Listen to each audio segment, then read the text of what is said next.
Welcome, Age of Vintage Society. Some people might only know Tippi Hedren as the woman who starred in Alfred Hitchcock's 1963 film The Birds. However, like with any other person summed up in one accomplishment, there was far more to Hedren's life than just that. Have you ever wondered what Hedren has done with her life and what her legacy truly entails? Why was Tippi Hedren's life a real-life horror movie? Make sure to watch the video until the end and leave your thoughts in the comments. If you are new here, join our wonderful community by subscribing to the Age of Vintage channel.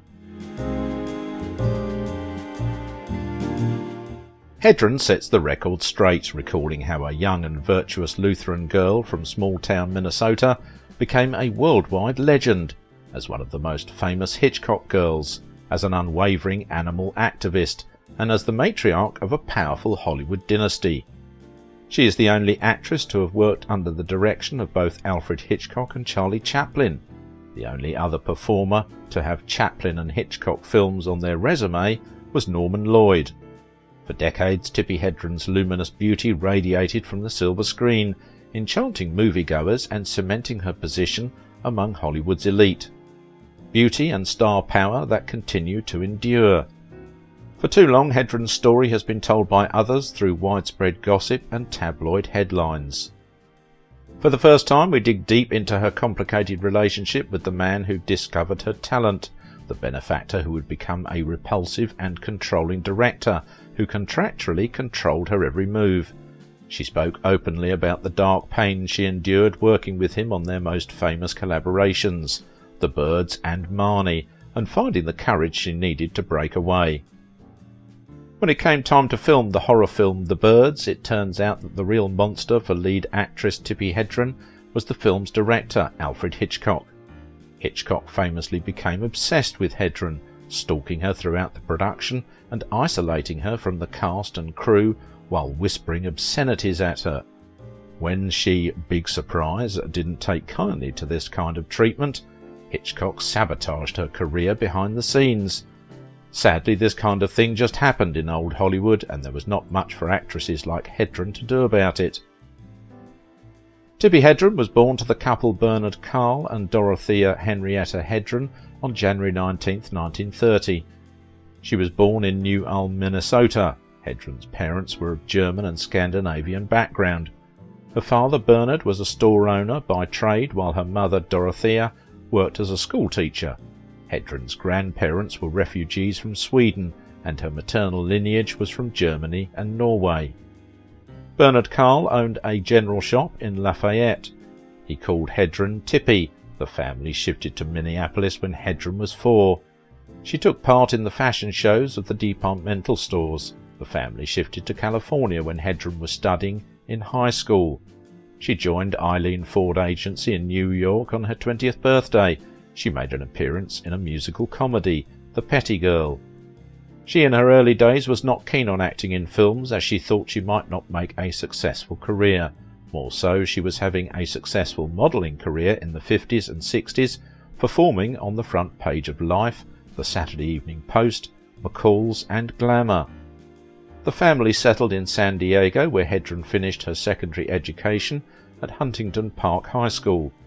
Following her graduation, Hedren began to study art at Pasadena City College. She also found love soon after her arrival, marrying a young actor named Peter Griffith in 1952. His career fizzled after a few appearances on Broadway. Hedren and Griffith would remain married for around 9 years. It was during this time that Hedren gave birth to Melanie Griffith, her only child. After her divorce, she along with her daughter relocated to California in 1961 with the hope of pursuing her profession, but things were not smooth for her. The first time that Alfred Hitchcock saw Hedren was in a 1962 commercial for a diet soda. On this basis he cast Hedren in The Birds, even referencing the commercial in the film itself. In both the film and the commercial there is a scene where Hedren walks down a street and turns to smile at a man who whistles at her. He tracked her down and signed her to a movie contract, which included the starring role in 1963's film. According to the former model, the filmmaker warned her Birds castmates, including star Rod Taylor, not to touch the girl or even talk to her. Every time Hitchcock spotted her talking with another man, he became icy and petulant, giving her an expressionless, unwavering stare, even if he was talking to a group of people on the other side of the soundstage. In the 1960s, she starred in 2 Alfred Hitchcock horror movies. Firstly, she appeared in The Birds in 1963. Secondly, she starred in Marnie in 1964. Her turn as socialite Melanie Daniels in The Birds, however, became her most iconic role, but it turns out that the movies weren't a great experience. Modern Hollywood scandals have nothing on those from the golden age of Hollywood. Back then, the studios worked overtime to cover up tales of illicit affairs, secret children, and sometimes even violent crime. But as everyone knows, these things always have a way of coming to light, especially as the years go on.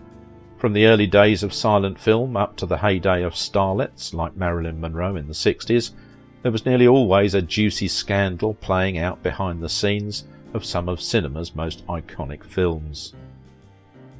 Alfred Hitchcock's The Birds was a vast logistical undertaking, the most formidable production of his career, exacerbated by the fact that he had cast an acting novice in the lead role.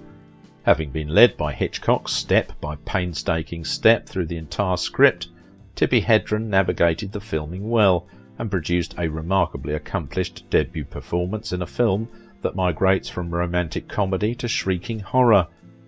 But in the infamous scene in which Melanie Daniels is savaged by birds in an attic, Hedren experienced genuine trauma. Before filming had begun, she had been assured that no live birds would be involved in the action.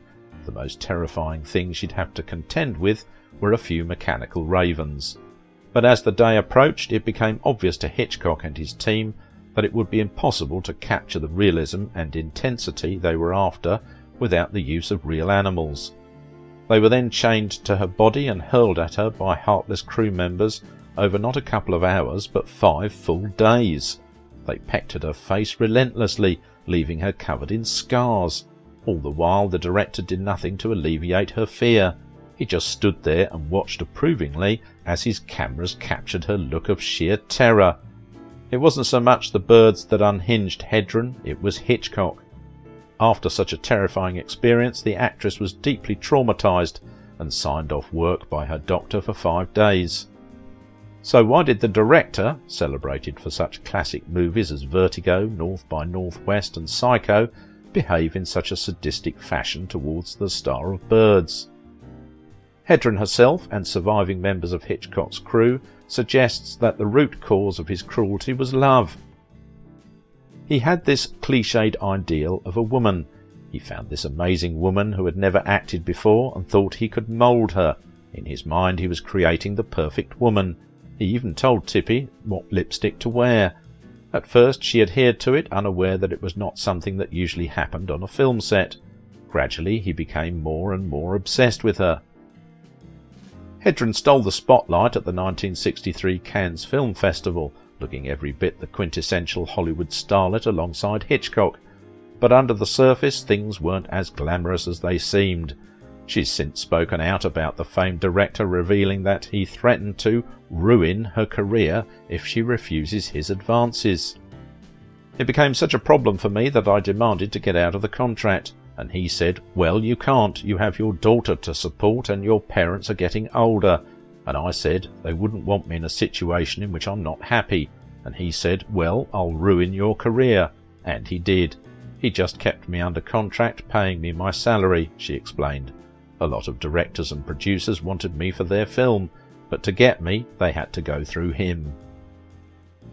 Hitchcock, who was married to Alma Reville, also allegedly made several advances towards Hedren. Tippi claimed that he often asked his driver to drive past her home, had her handwriting analysed, asked her to touch him, and tried to kiss her in the back of his limousine.